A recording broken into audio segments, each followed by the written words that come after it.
Welcome to Oculus of the Wise. Something has been different about your nights lately, and you have felt it, not in your head, in your bones. You wake up and the room is too still. The air feels heavy, like something was just there a second ago. Standing at the edge of your bed, your pillow is damp, your chest is tight, and there is a dream still burning behind your eyes. So vivid that for a moment you cannot tell if you are awake or still inside it. Maybe it was water rising around your neck. Maybe it was a door at the end of a hallway you have never walked before.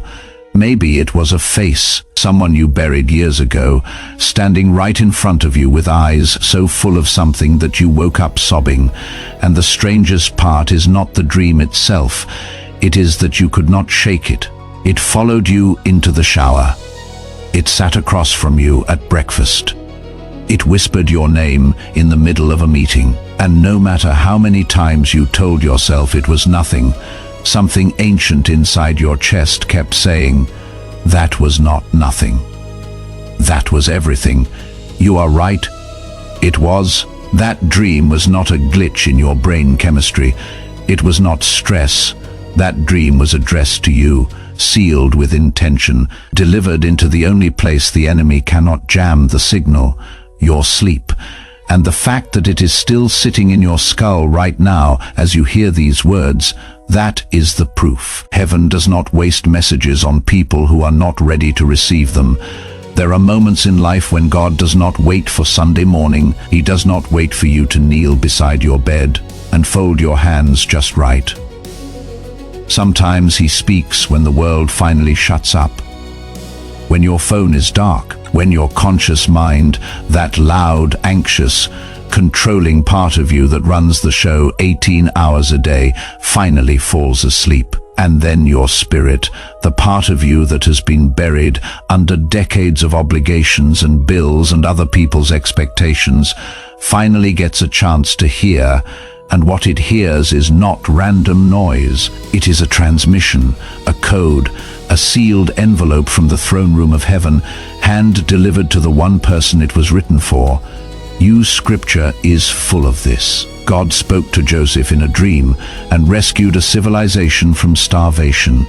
He spoke to Daniel and unveiled the collapse of empires not yet born. He visited Jacob sleeping on dirt with a rock for a pillow and tore the sky open above him. He sent an angel to Joseph the carpenter 4 times in dreams, and each visitation redirected the story of humanity. That was not ancient history, that was the pattern, and it has never stopped. So today, I want to walk with you through 7 dreams that carry the fingerprint of the Almighty. 7 types of dreams that do not come to everyone. They come to those who have been marked, chosen, set apart, and if even one sounds familiar, treat it as seriously as a letter with your name written in fire, because the fact that you are here right now, watching this exact video at this exact moment, is not a coincidence. Your spirit brought you here, and every second you stay might be carrying a key cut, specifically for the lock you have been standing in front of for years. If you leave early, if you let distraction pull you away, you might walk past the one thing heaven has been trying to put into your hands all along. So stay with me, breathe deep, and let us begin. Dream number 1, you dreamed of water. If water has been showing up in your dreams, stop everything. Do not move past this. Water in the spiritual realm is one of the most ancient and dangerous symbols God has ever used. It is not decoration. It is diagnosis. It reveals what you have been hiding, even from yourself. If the water was calm, clear, still as glass, that is alignment. God is telling you something nobody around you can confirm yet, that you are exactly where you need to be. Even though your finances feel tight, even though the people around you keep questioning your choices, the current is steady and it is carrying you forward. Do not fight it. But if the water was violent, if waves were crashing over your head, if you were sinking, gasping, clawing for air with lungs that would not fill, hear me, that is not punishment. That is purification. God is reaching into the deepest rooms of your soul and ripping out everything that was never supposed to be there. Old grief you swallowed instead of releasing. Old agreements you made with fear when you were too young to know better. Old versions of yourself that you kept alive out of loyalty to a past that God has already closed the book on. He is not trying to drown you. He is trying to baptize you in something new so that what comes next does not get poisoned by what came before. And here is what almost everyone misses. The way you reacted to the water in your dream is a mirror of how you have been responding to God in your waking life. Did you fight the current? Did you try to control it? Or did you finally let go? Because the dream was not just a picture, it was a question, and God is still waiting for your answer. Remember what Jesus told the woman at the well. Whoever drinks the water I give them will never thirst again. That water was not physical, it was eternal. So when God places you in water in a dream, He is not testing you. He is inviting you deeper. And if He is showing you that, it is because He trusts you enough to go where most people refuse. Next time water fills your dream, do not ask what it means. Get on your knees and ask, Lord, where are you trying to take me that I have been too afraid to follow? And brace yourself, because if the water reveals what is happening inside you, the next dream exposes what has been hiding around you. Dream number 2. You saw a snake. If a serpent appeared in your sleep, do not write it off as a nightmare. The snake has been a spiritual alarm system since the Garden of Eden. When it shows up in your dream, it is always a warning. Something is wrong. Someone near you is not who they pretend to be, and the closer they are, the more lethal the venom.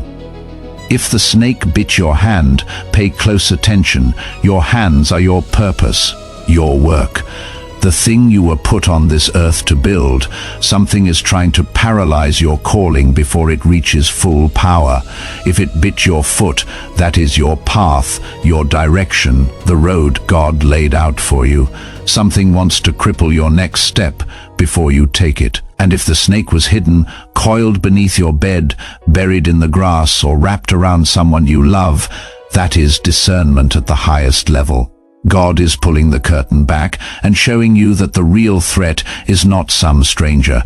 It is someone who already has your trust, someone who knows your weakness, your blind spot, and they have been waiting. But here is the part that changes everything. If you killed the snake in your dream, stop right now and let that truth land. That was not imagination, that was warfare. You won a battle in the spiritual realm while your physical body was asleep. The enemy sent something against you and it lost. Before you even opened your eyes, it was over. You are more dangerous than you know. Not every smile aimed at you is honest. Not every prayer spoken over your life is clean. There are people who coat their venom in kindness, but in the dream, the disguise dissolves.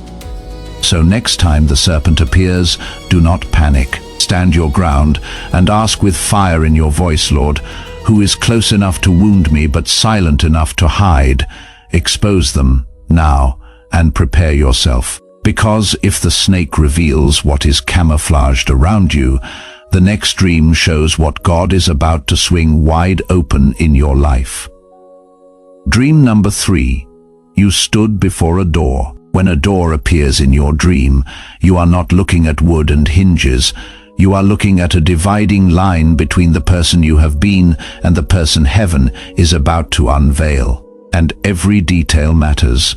The color, whether it was old or new, whether light was leaking through the cracks, whether you could hear something breathing on the other side. All of it is God speaking in symbols, because what He is about to do in your life is too big for words. If the door was open, do not rush. An open door is not always an invitation. Sometimes it is a test. Sometimes what waits on the other side is the exact thing you cried out for during those midnight hours when your faith was hanging by a thread. The door is open now, but the price of walking through is not excitement, it is obedience. If the door was locked, do not crumble. A locked door is not rejection, it is protection. God has a way of saying, "Not yet." That sounds like silence, but feels like abandonment. It is neither. He is holding you back, because what is behind that door would crush you if you entered it too soon. The delay is not denial, it is preparation. If the door was broken, cracked, hanging off its frame, that is a red alert. Something is trying to force entry into a space that belongs to you alone. A spiritual wall has been weakened, and the enemy is trying to flood in before you realize the damage. And if you were just standing there, frozen, staring at the handle but unable to move, then maybe the dream was never about the door. Maybe it was about you. Maybe you have been begging God for a breakthrough while quietly refusing to become the person who can survive one. The door is ready. Heaven is ready. The only thing left is the question you have been avoiding. Am I actually ready to live the life I have been praying for now? I need to pause here. If any of these three dreams stirred something inside you, if you felt that pull in your chest, do something right now. Hit the like button. Not for me, not for numbers. Hit it as an act of agreement between your spirit and what heaven is revealing. In the spiritual realm, agreement is authority. And while you are there, type the word chosen in the comments, because Psalm 139 declares, "Before I formed you in the womb, I knew you, and before you were born, I set you apart." When you type that word, you are not leaving a comment. You are making a declaration over your own life, and heaven is listening. Now let us continue, because the next dream does not deal with symbols or objects. It deals with life itself. Dream number 4, you were holding a baby. If a baby appeared in your dream, listen to me carefully. That was not about motherhood. That was not about fatherhood. That was not about pregnancy in the natural. That baby is a mission, a calling, a seed of purpose that God placed in your hands because He decided, out of every person on this planet, that you were the one trustworthy enough to carry it. A baby in your arms in a dream is God showing you that something sacred has been entrusted to you. A vision, a ministry, a calling that was conceived in heaven before you ever drew breath on earth. But it is fragile. It needs protection. It needs you to stop pretending it does not exist. If the baby was crying, do not look away. That cry is your purpose, begging you to stop ignoring it. Maybe you have been stalling. Maybe you have been hiding behind excuses, behind fear, behind busyness that was never productivity, just avoidance, wearing a mask. The time for that is over. Heaven has been patient, but patience has a threshold, and you are standing on it. If the baby was abandoned, that is one of the most urgent spiritual signals you can receive. It means you walked away from something eternal, a gift, a calling, a fire that God lit inside you, that you let die because life got loud. And just like a newborn left alone, if it is not picked up soon, it will not survive. This dream is not about children. It is about legacy. It is about the thing growing in your spirit that nobody else can see, but you feel it every single day, that restlessness, that fire in your bones that will not let you settle. The enemy is not afraid of who you are today. He is terrified of what you are about to birth into the world. That is why the warfare increased. That is why your sleep has been disturbed. Something inside you is crowning, and all of hell is trying to delay the delivery. So when this dream returns, drop to your knees and ask, Lord, how do I protect what you are growing inside of me? And who do I need to cut off to keep it alive? Because that baby is coming, and you are the only one on earth who carries its blueprint. No one else has your fire. No one else has your scars. No one else has been broken and rebuilt in exactly the way that qualifies you to raise what God is about to release through you. Dream number 5. Someone who died appeared to you. This is where the room gets quiet. Because when someone you have lost, someone you buried, someone whose absence still leaves a hole in every holiday and every Sunday dinner, when that person shows up in your dream, it hits different than any other dream on this list. Maybe they spoke to you. Maybe they said something you needed to hear 20 years ago but were not ready for until tonight. Maybe they just stood there and looked at you, and their eyes carried more weight than any sentence ever could. Maybe they reached for you, or maybe they said nothing at all, and you woke up with a wet pillow and a peace in your chest that made no sense considering you have been carrying that grief for years. That was not your subconscious replaying old footage. That was the eternal breaking through into the present. And for those of you who have lost a parent, a spouse, a child, a friend who left too soon, hear me. Sometimes heaven uses the face you trust most to deliver the message you need most. Not because that person is sending it, but because God knows you would not have listened if it came any other way. But discernment is everything here. Not every familiar face in a dream was sent from the throne room. The enemy studies your grief. He knows which face will make you lower your guard. So the test is simple. What did the dream leave behind?